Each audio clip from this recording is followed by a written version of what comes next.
Hi. Hello. Welcome to my channel.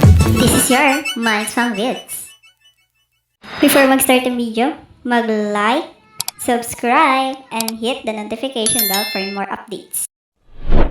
Elaine Yay is finally back! Yes, mga kapatid, sa mga hindi pa nakakaalam, si Elaine ay bumalik na ulit sa pagbablog. Alam nyo, hindi namin ine-expect na gagawin ni Elaine yun kasi nung nakaraang linggo lang sinabi niya sa amin na ayaw na muna niya, gusto na muna niya mag-rest kasi nga, di ba, alam nyo naman, napagod din at na-drain din si Elaine. Pero hindi ko in-expect na, hala, balik pala ulit siya. And syempre, tuwang-tuwa talaga kami nila Yuko kasi hindi namin ine-expect na gagawin niya yun. Dahil akala talaga namin magpapahinga na muna siya sa pagbablog and hindi namin in-expect na babalik siya. At feeling ko naman kasi nasa puso talaga niya yung pagbablog and hindi daw niya kasi kami kayang iwan din.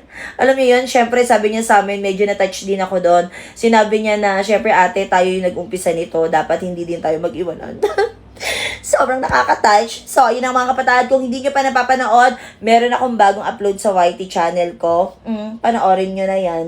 May nagbabalik na naman sa vlog. Ayan, walang iba kundi si Elaine Yay ng Pamilya. Naku mga kapatid, alam ko, na-miss nyo siya kahit sa konting panahon lang na yun mga kapatid. Siyempre, araw-araw kami nagbablog, alam nyo yan. So, siyempre, hindi na tayo sanay na hindi natin siya kasama. Alam nyo mga kapatid, sa ilang araw or isang linggo mahigit na hindi siya nakapag-vlog mga kapatid, marami siyang realization na sinabi niya sa amin na kasi 'di ba dapat talaga magku-quit na talaga siya sa pagba-vlog. 'Di ba hindi niya na talaga kinaya yung mental health niya pagdating sa pagba-vlog pero na-realize niya na pinanganak siya para dito. Ibig sabihin para sa kanya yung industry na to mga kapatid. So excited ako sa mga susunod na kabanata dahil na-miss din namin siya sa vlog namin mga kapatid.